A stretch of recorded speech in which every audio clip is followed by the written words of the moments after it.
آپ ہر روز میرے لیے اخلاق حسنہ کے پرچم بلند کرتے تھے اور مجھے ان کی پیروی کا حکم دیتے تھے، اور ہر سال کو حرا میں کچھ عرصہ قیام فرماتے تھے، وہاں میرے علاوہ انہیں کوئی نہیں دیکھتا تھا۔ اس وقت رسول اکرم اور ام المؤمنین خدیجہ کے گھر کے علاوہ کسی گھر کی چار دیواری میں اسلام نہیں تھا، البتہ تیسرا ان میں تھا۔ میں وحی اور رسالت کا نور دیکھتا تھا اور نبوت کی خوشبو سونگھتا تھا۔ جب آپ صلی اللہ علیہ وآلہ وسلم پر پہلی مرتبہ وحی نازل فرمائی تو میں نے شیطان کی ایک چیخ سنی، جس پر میں نے پوچھا کہ یا رسول اللہ یہ آواز کیسی ہے؟ تو آپ نے فرمایا یہ شیطان ہے جو اپنی پرستش اور سے مایوس ہو گیا ہے۔ رسول پاک صلی اللہ علیہ وآلہ وسلم نے فرمایا اے علی، جو میں سنتا ہوں تم بھی سنتے ہو، اور جو میں دیکھتا ہوں تم بھی دیکھتے ہو، فرق اتنا ہے کہ تم نبی نہیں ہو، وزیر اور جانشین ہو، اور یقیناً بھلائی کی راہ پر ہو۔ ناظرین، آج ہمارا ٹاپک رہے گا، معافی چاہتی ہوں آپ سے، شہید کائنات حضرت علی علیہ السلام۔ آج ہم ان کی فضائل پر بات کریں گے، ان کی شخصیت پر بات کریں گے، اور ان کی شخصیت کی جو برکات ہیں ان پر بات کریں گے۔ اگر آپ بھی کچھ کہنا چاہتے ہیں تو ہماری ٹیلی ویژن اسکرین پر آپ کے لیے نمبر ہے، آپ اس پر ہمارے ساتھ گفتگو کر سکتے ہیں۔ بات کریں ہم فضائل علی کی۔ اسلام کے بعد سب سے پہلے عابد امام علی علیہ السلام تھے، اور آپ سے ایک کتاب میں روایت ہے کہ فرماتے ہیں کہ میں اللہ کا بندہ ہوں، رسول کا بھائی ہوں، صدیق اکبر ہوں۔ میں نے رسول کے ساتھ لوگوں سے 7 سال پہلے نماز ادا کی، اور میں وہ شخص ہوں جس نے رسول کے ساتھ نماز پڑھی۔ کئی مرتبہ آپ نے یہ جملہ ارشاد فرمایا، پروردگار، امت اسلامی میں ایک بھی ایسا شخص نہیں جس نے مجھ سے پہلے تیری عبادت کی ہو۔ تحقیق میں نے تمام امت سے 7 سال قبل، جب وہ نماز کو جانتے تک نہ تھے، نماز ادا کی۔ تصدیق رسول میں اول بھی تھی یہی ذات امام علی علیہ السلام کی۔ رسول پاک کی رسالت کی تصدیق کرنے والوں میں سب سے پہلے جس ہستی کا نام آتا ہے اسے علی کہتے ہیں۔ چنانچہ آپ نے نہج البلاغہ کے خطبہ میں فرمایا، خدا کی قسم میں ہی وہ پہلا شخص ہوں جس نے رسول کی تصدیق کی۔ علم علی کی تو بات ہی کیا کیجیے، ان کی حکمت، ان کی بردباری، ان کی جو ذہانت تھی، اس سے ہم سب بہت بخوبی واقف ہیں۔ مولا علی اپنے عالم اور ہادی ہونے کے متعلق نہج البلاغہ میں فرماتے ہیں، خدا کی قسم مجھے پیغاموں کے پہنچانے، وعدوں کے پورا کرنے اور آیتوں کی صحیح تعویل بیان کرنے کا خوب علم ہے، اور ہم اہل بیت نبوت کے پاس علم و معرفت کے دروازے اور شریعت کی روشن راہیں ہیں۔ قرآن مجید نے ان کے بارے میں ارشاد فرمایا، اے رسول کہہ دیجئے کہ میرے اور تمہارے درمیان میری رسالت کی گواہی کے لیے ایک اللہ کافی ہے، اور جس کے پاس پوری کتاب کا علم ہے۔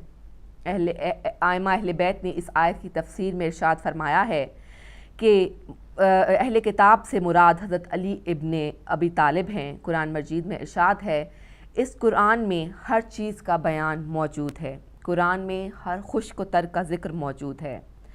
چنانچہ قرآن مجید کی روشنی میں جس کے پاس پوری کتاب کا علم ہوگا وہی یہ دعویٰ کر سکتا ہے کہ اے لوگو، جو چاہتے ہو پوچھ لو، میں بتا سکتا ہوں۔ چنانچہ ہمیں امام مولا علی علیہ السلام کے سوا کوئی دوسری ہستی نہ مل سکی جو اتنا بڑا دعویٰ کر سکے۔ نہج البلاغہ کے خطبہ میں فرماتے ہیں، جو چاہو مجھ سے پوچھ لو قبل اس کے کہ مجھے نہ پاؤ۔ اس ذات کی قسم جس کے قبضہ قدرت میں میری جان ہے، تم اس وقت سے لے کر قیامت تک کی بات مجھ سے پوچھو گے تو میں بتاؤں گا۔ ایک اور موقع پر آپ ارشاد فرماتے ہیں، اے لوگو، جو چاہتے ہو تو پوچھ لو، میرے پاس اولین اور آخرین کا علم ہے۔ اے لوگو، جو چاہتے ہو پوچھ لو، میرے پاس اولین اور آخرین کا علم ہے۔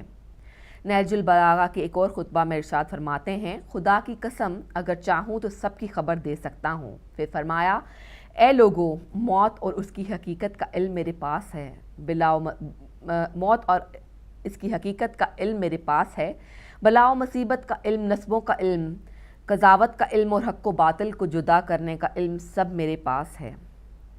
حضرت ابن عباس مفسر قرآن اپنے علم اور تمام اصحاب رسول کے علم کا موازنہ حضرت علی کے علم سے کرتے ہوئے کہتے ہیں، میرا اور تمام صحابہ رسول کا علم علی کے علم کے سامنے ایسا ہی ہے جیسے 7 سمندروں کے مقابلے میں ایک قطرہ۔ امام علی اپنے رب پر یقین کی انتہائی منزل پر تھے۔ امام ایک اور موقع پر ارشاد فرماتے ہیں، اگر تمام پردے ہٹا بھی دیے جائیں تو بھی علی کے یقین میں اضافہ نہیں ہوگا۔ یعنی کہ اگر ہم ان چھوٹی چھوٹی جو خطبات کی جو آپ کو یہ سنائی گئی ہیں یہ باتیں، اگر ہم ان پر غور کریں تو معلوم ہوگا کہ امام علی علیہ السلام کے سامنے تمام اصحاب رسول کا جو علم تھا وہ بالکل اس طرح تھا جس طرح کے سمندروں کے سامنے ایک قطرہ، اور وہ اتنا کچھ جانتے تھے، لیکن ظاہر ہے کہ اللہ تعالیٰ نے ان کو جتنی کی اجازت دی تھی، جتنا وہ صحیح سمجھتے تھے انسانیت کے لیے، اتنا ہی وہ بتاتے تھے۔ اس کے باوجود انہوں نے اپنے لوگوں سے کہا، اپنے بندوں سے کہا کہ اے لوگو، میرے سے پوچھ لو جو پوچھنا چاہتے ہو، جو پوچھنا چاہتے ہو پوچھو، کہ میرے پاس اولین اور آخرین کا علم ہے۔ اپنے مقام و منزلت اور مرکزیت کے بارے میں فرماتے ہیں کہ میں چکی کے اندر کا وہ قطب ہوں جس پر وہ گھومتی ہے، میں چکی کے اندر کا وہ قطب ہوں کہ جس پر وہ گھومتی ہے، جب تک میں اپنی جگہ میں اپنی جگہ ٹھہرا ہوں وہ گھومتی رہے گی، اور اگر میں نے اپنا مقام چھوڑ دیا تو اس کے گھومنے کا دائرہ متزلزل ہو جائے گا۔ سبحان اللہ۔ اور اس کی شاہد اعمال جو ہیں ہم اس کو اس طرح سے بیان کر سکتے ہیں۔ قرآن مجید میں سورۃ توبہ کی آیت 105 میں ارشاد ہوا ہے، ترجمہ پیش کرتی ہوں آپ کے سامنے، عمل انجام دو، اللہ، اس کا رسول اور مومنین تمہارے عمل کو دیکھتے ہیں۔ اس آیت میں المومنین سے جو ہے وہ مراد ائمہ اہل بیت ہیں۔ امام علی علیہ السلام نے نہج البلاغہ کے ایک اور خطبے میں فرمایا کہ میں تمہارے اعمال پر گواہ اور قیامت کے دن استدلال کرنے والا ہوں۔ قرآن میں آیا ہے، قیامت کے دن ہم ہر ایک کو اس کے امام کے ساتھ پکاریں گے، اور سبحان اللہ کا ہم خوش قسمت ہیں کہ ہمیں کن امام کے ساتھ پکارا جائے گا، اور ہمارے امام علی علیہ السلام ہیں جن کے بارے میں قرآن نے گواہی دے دی کہ میں تمہارے اعمال پر گواہ اور قیامت کے دن استدلال ہوں۔ سورۃ مومنین میں بتا دیا گیا کہ عمل انجام دو، اللہ، اس کا رسول اور مومنین تمہارے عمل کو دیکھتے ہیں۔ امام علی علیہ السلام فرماتے ہیں، اگر میری اطاعت کرو گے تو میں تمہیں انشاءاللہ جنت میں پہنچا دوں گا۔ یہ کس لیے کہا انہوں نے کہ میری اطاعت کرو گے؟ وہ جانتے تھے کہ وہ رسول نہیں ہیں، وہ جانتے تھے کہ رسول نے ایک اللہ تعالیٰ نے پیغمبر بنا کے بھیجا، اور تمام باتیں جو ہیں اس پیغمبر کے تھرو جو ہے ہم پر واضح کرتے ہیں، لیکن چونکہ علی پیغمبر کے ولی تھے اور وہ ان کو لے کر آگے چل رہے تھے، اس لیے انہیں یہ بات واضح کی کہ مجھے فالو کرو گے تو تم پیغمبر کو فالو کرو گے، اور پیغمبر کو فالو کرو گے تو اللہ تعالیٰ کے کہے ہوئے تمام راستوں پر تم چل پڑو گے۔ اور اسی لیے فرماتے ہیں کہ میری اطاعت کیا ہے؟ میری اطاعت ایک مکمل اسلام ہے، ایک مکمل دین ہے۔ اگر میری اطاعت کرو گے تو میں تمہیں انشاءاللہ جنت میں پہنچا دوں گا۔ میں اللہ کی طرف سے جنت اور دوزخ کو تقسیم کرنے والا ہوں۔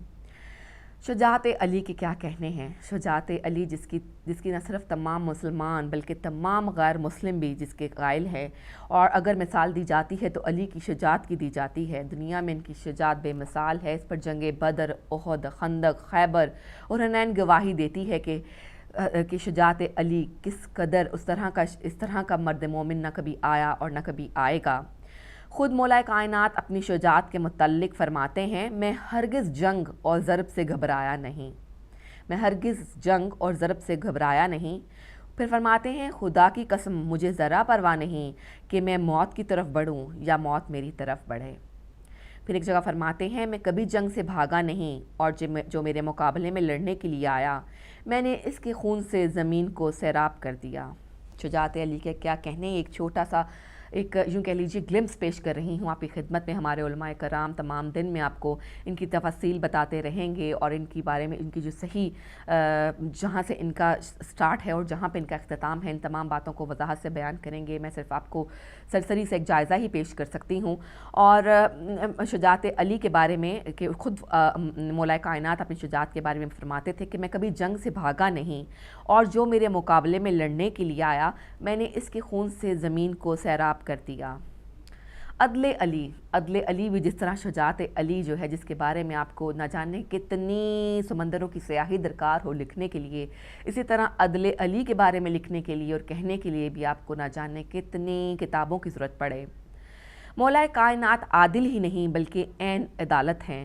آپ خود اپنی عدالت کے بارے میں ارشاد فرماتے ہیں، اگر مجھے 7 اقلیم کی حکومت دی جائے اور مجھ سے یہ مطالبہ کیا جائے کہ میں خدا کی نافرمانی میں ظلم سے چیونٹی کے منہ سے جو کا چھلکا چھین لوں تو میں یہ ہرگز نہیں کروں گا۔ سبحان اللہ، عدل کی یہ عالم دیکھیے، اور جو بے اختیار ہماری سوچیں جو ہیں وہ آج کل کے جو حکمران ہیں ان کی طرف چلی جاتی ہیں۔ بہت ہی نیچرل سی بات ہے کہ جب ہم یہ بات سنتے ہیں کہ اگر مجھے 7 اقلیم کی حکومت دے دی جائے اور مجھ سے یہ مطالبہ کیا جائے کہ میں خدا کی نافرمانی میں ظلم سے چیونٹی کے منہ سے جو کا چھلکا چھین لوں تو یہ میں ہرگز نہیں کروں گا۔ اور کہاں ہمارے حکمران ہیں کہ انسان کے بچے، اللہ تعالیٰ کی اشرف المخلوقات جگہ جگہ مر رہی ہے، کہیں پانی سے، کہیں بھوک سے، کہیں دہشت گردی سے، اور ہمارے حکمران دم سادے بیٹھے ہیں۔ وہ اپنی عیاش و عشرت میں اس قدر عیاشی میں مبتلا ہیں کہ انہیں ذرا احساس نہیں۔ اور کہاں یہ میرے مولائے کائنات،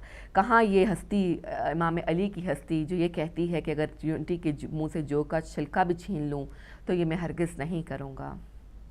سادگی اور زہد کا یہ عالم کہ حضرت علی کی تمام زندگی تمام انسانوں کے لیے نمونہ عمل ہے، خصوصاً حکمرانوں کے لیے، کہ سب سے پہلے جو ہماری نظر جاتی ہے، جو ہماری سوچ جاتی ہے، حکمرانوں کی طرف جاتی ہے۔